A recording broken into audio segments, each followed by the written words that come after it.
Cilvēkiem, kam tāpat kā man patīk ceļot. Tā ir ceļotāju kategorija, kam ir vēlēšanās ceļot par minimālu cenu un tomēr ar komfortu. Nu, nenegluži ar autostopiem, nenegluži guļot teltīs. Saprotu, ka jaunatnē droši vien patīk arī tā, bet man tomēr gribās ar komfortu. Vēl šī informācija varētu būt noderīga tiem, kas ir vēlējušies atvērt savu turismu firmu, vai arī kam tāda jau ir, gribētos varbūt paplašināt savas iespējas. Vēl tiem, kas raugās tālāk un redz plašāk. Tiem, kas ir gatavi veidot globālu aģentūru tīklu pa visu pasauli un izmantojot šo piedāvājumu, tas nav nedārgi, ne sarežģīti, kā varbūt varētu likties. Tāpēc ir iespējams katram, kam vien ir vēlēšanās un azarts darboties. Domāju, piekritīsiet, ka pašam atvērt jebkuru kompāniju, jebkurā nozarē, kas varētu uzreiz strādāt starptautiskā mērogā, būtu tiešām sarežģīti, un nevienam es arī nenovēlu tos riskus un finansiālās saistības, kas tam visam seko. Tāpēc arī es izvēlējos sadarbību ar jau pārbaudītu kompāniju, kas piedāvā gatavu biznesa modeli. Pēc kādiem kritērijiem vajadzētu vadīties, izvēloties kompāniju un ar ko sadarboties? Pirmkārt, kompānijas stabilitāte. Statistika rāda, ka no 10 kompānijām izdzīvo tikai viena. Tātad pārējās 9 nenostrādā pat pāris gadus. Tas liek izvēlēties kompāniju, kas jau pietiekami ilgi ir tirgu un ir pierādījusi savu dzīvotspēju. Tomēr vēl nav izsmēlusi visas savas attīstības iespējas. Svarīgs arī kompānijas tēls pasaulē. Pašreiz internets dot iespēju iegūt jebkāda veida informāciju, gan noslavas, gan kritiku, gan arī tīri objektīvu informāciju, tas ir faktus par jebkuru kompāniju. Ir svarīgi, lai kompānija strādātu tādā sfērā, kam visas skaistās attīstības perspektīvas ir vēl priekšā, kuras produkts un pakalpojums ir pieprasīts jau šodien, kā saka, ir topā, un tāds būs vēl daudzus gadus. Ja runā par pašu darba procesu, tad ir milzīga nozīme tam, kādi kompānija ir līderi. Cik lielā mērā tie ir tendēti uz komandas darbu un palīdzību iesācējiem. Jo kompānijās, kur līderi interesēti komandas attīstībā un cieši ar to sadarbojas, arī komanda veidojas draudzīgi, saliedēta un visiem kopā veidot vienu lielu veselumu, ieliekot tajā pa savam puzles gabaliņiem, ir gan vieglāk, gan patīkamāk nekā tad, kad tev jāraujas vienatnē. Visi iepriekš minētie faktori rada atmosfēru kolektīvā, un tā ir tiešām ļoti svarīga. Vai nu tās pārno liek kalnus gāzt, vai arī nogaliniet kuru vēlmi kaut ko darīt. Es varu pilnīgi droši apgalvot, ka šis konkrētais piedāvājums ir labāko iespējamo variantu kopums, kādu man jebkad ir nācies baudīt. Vēl man ļoti svarīgs faktors izvēloties bija mana rīcības brīvība. Cik daudz ir obligāto nosacījumu un kādi tie ir. Jo agri vai vēl šādi obligātie nosacījumi, ja tie ir pārāk strikti un kādu brīdi varbūt nav izpildāmi, cilvēku var iedzīt izmisumā.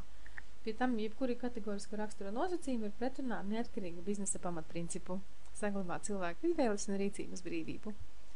Tad es droši varu teikt, ka draudzējos ar kompāniju, kurā ir savi nosacījumi, kas garantē stabilitāti un kārtību. Tomēr tie ir tik viegli izpildāmi un neierobežojoši, ka ir pieņemami jebkuram, pat visbrīvākajam garam. Tā kā sākotnēji jau ieminējos par ceļošanu, tad ir skaidrs, ka izvēlējos turisma nozari. Nozari, kura jau ir sasniegusi ļoti iespaidīgu apgrozījumu, un tuvākajos gados tiek prognozēts vēl lielāks pieaugums. Starp 2010. gadā šī bija viena no retajām nozarēm, kurā pastāvēja piedāvājuma deficīts. Droši vien ir dzirdēts tāds apzīmējums kā baby boomers. Tas attiecas uz tiem cilvēkiem, kas dzimuši pēckara gados. No 48. līdz, ja nemaldos, 69. gadam tika novērot īpaši liela dzimstība. Kompānijas, kas spēja pielāgoties šim vilnim, guva milzīgu peļņu. Šis vilnis savulaik burtiski uzspridzināja datoru un elektronikas tirgu un vēlāk arī deva milzu uzplaukumu wellness industrijai. Nu ir pienākus ceļojuma industrijas kārta, jo tikai Amerikas Savienotās valstīs katras 8 sekundes viens cilvēks aiziet pensijā. Un šāda tendence saglabāsies vēl apmēram 20 gadus. Un kā mēs visi zinām, lielākā ceļotāja daļa pasaulē tieši pensionāri. Cilvēki vienmēr ir ceļojuši, ceļo un ceļos, un turisma industrijas uzplaukumu nav ietekmējusi neviena krīze. Tas stabili aug un attīstās. Vienīgais, kas ir jāatzīst, ceļojuma industrija pēdējos gados ir piedzīvojusi lielas pārmaiņas.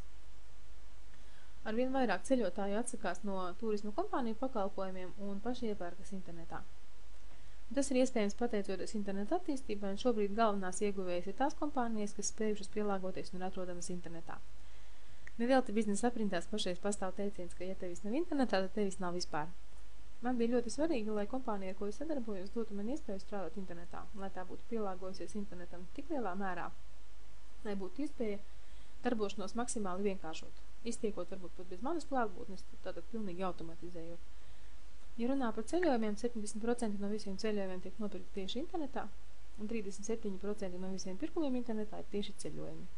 Nu, tas ir bezgalīgs, nemitīgi augošs tirgus, un tas vēl nebūtu nav sasniedzis ne pusi no savām iespējām.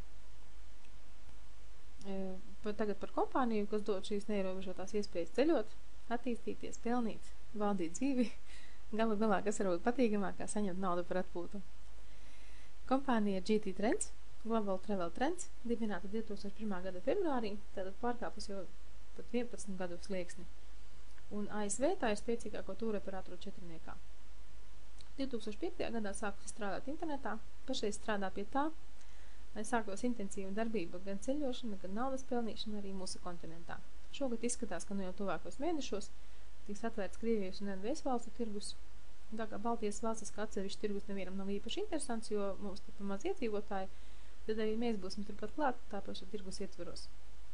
No biznesa veidošanas viedokļa šis ir zelta laiks, ir grandiozas iespējas izvērsties, jo tirgus praktiski tukšs, un piedāvājums arī mums ir unikāls. Pat dažus mēnešus atpakaļ ir atvērta arī Ķīna. Informācija paskaidroša, ka Ķīnā ir ļoti sarežģīti uzsākt darbību kompānijai, kas balstās cilvēciskām rekomendācijām. Ķīnas tirgu no vairākiem 10,000 tīkla mārketinga kompānijām strādā tikai 21. Un GT Trends ir viena no kompānijām, kas izējot neskaitāmas pārbaudes, ir saņēmusi atļauju strādāt Ķīnas tirgū. Tā ir savu vieta garantija, jo tik labi, kā pārbaudīja kompāniju Ķīna, mēs pilnīgi noteikti nevarēsim pārbaudīt.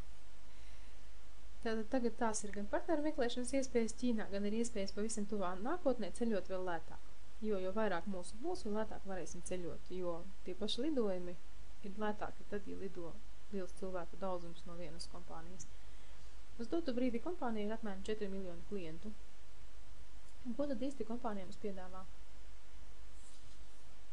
Kompānija mums piedāvā iegūt starptautiskā turisma aģenta certifikātu. Lai iegūtu šādu certifikātu, pieņemsim Amerikā, ir pusgadu jāapmeklē nodarbības, un maksā tas apmēram $3000. Mums kompānija dod iespēju iegūt šo certifikātu nemaksājot ne 3000, pat ne 1000. Eksāmens ir nokārtājums dažu minūšu laikā internetā, testa veidā. Un atgriežoties pie pirmā slaida sākumā, ko teicu, kam varētu būt interesanta šī informācija, tad tieši šis starptautiskā turisma aģenta certifikāts ļauj katram no mums doties iepazīšanās braucienos, kas domāti turisma aģentiem, lai iepazītos ar ceļojumu maršrutiem un varētu rekomendēt tos tālāk. Tātad tieši šis certifikāts dod mums iespēju ceļot ar atlaidi līdz 70% un baudīt vēl daudzas citas privilēģijas, ko bauda turisma aģenti. Kompānija katram no mums dod savu turisma veikalu internetā. Tas ir daudzpusīgs meklēšanas resurss, kas dod iespēju sakombinēt jebkuru ceļojumu reālā laika režīmā. Lidojumu ar viesnīcu un autoīri vai lidojumu ar kruīzu un tam līdzīgi, jebkuros variantos. Kompānija noslēgusi līgumu ar 700 aviokompānijām, 75,000 viesnīcu, un tas praktiski tikai sākums. Viesnīcām tiek garantēta zemākā cena internetā. Ja jūs šo pašu viesnīcu atrodat kaut kur lētāk, kompānija kompensē starpību. Bet cik es salīdzināju, pieņemsim ar tādu visiem zināmu resursu kā Booking.com, mums viesnīcas ir lētākas.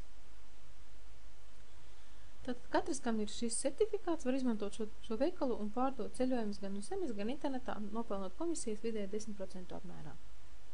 Un trešā iespēja ir iespēja veidot savu komandu, rekomendējot šo biznesu citiem. Šī ir visperspektīvākā no visām iespējām, jo tā paredz 8 dažādus ienākumu veidus. Bet, kā jau teicu, runājot par izvēles brīvību, no sadarbības ar šo kompāniju katrs var paņemt tieši to, ko vēlas, un ignorēt visas tās iespējas, kas nav saistošas un interesantas. Vēlaties ceļot, lūdzu, vēlaties tirgot visas iespējas. Ja vēlaties nopietnu biznesu, tad radīt vislabvēlīgākie apstākļi un nosacījumi.